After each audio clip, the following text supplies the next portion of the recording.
ثبات الثبات يا إخوة. تعلموا تعلموا تعلموا، العلم نور، وانشروا العلم فالعلم نور، وتمسكوا بمنهج السلف أقيموه. Qu'est-ce que la hijra et est-elle obligatoire? Alors, la hijra, الانتقال من بلد الكفر إلى بلد الإسلام. Donc, la hijra, c'est le fait de délaisser un pays de mécréance et de se diriger vers un pays d'islam. Et il faut savoir que la hijra est une obligation. Et la preuve de cela, on a le hadith du prophète alayhi salatu salam qui nous dit qu'il se désavoue de tout musulman vivant au sein des associateurs. Donc ici, on voit bien clairement le caractère illicite du fait de vivre auprès des associateurs. À qui la hijra est-elle obligatoire?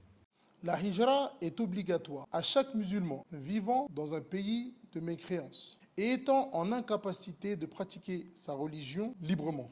Et bien évidemment, au jour d'aujourd'hui, il ne fait nul doute que de pratiquer sa religion librement en France est impossible. Et lorsqu'on parle de pratiquer sa religion librement, ce n'est pas pratiquer sa religion comme le Premier ministre le demande ou comme tel ou tel imam ou influenceur le demande. Mais bien évidemment, c'est à la lumière du Coran et de la Sunna.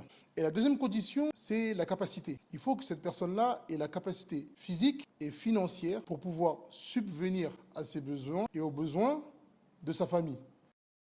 Quel conseil donnez-vous aux frères n'ayant pas encore accompli la hijra? Le conseil qu'on pourrait donner à nos frères et sœurs, tout d'abord, c'est de craindre Allah Ta'ala. Et ensuite, plus précisément aux parents, c'est souvenez-vous que vos enfants, vos familles sont des amana auprès de vous. Et vous serez questionnés à leur sujet.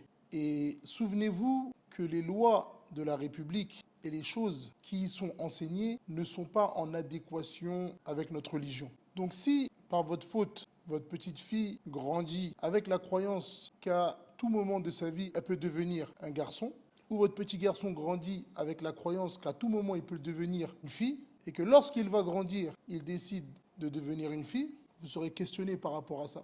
Vous serez questionné pour quelles raisons vous êtes resté dans cet endroit, et vous en aviez la capacité. Donc, à chacun d'entre nous de craindre Allah et de placer sa confiance sincèrement auprès de lui. وصلى الله على نبينا محمد وعلى آله وأصحابه أجمعين.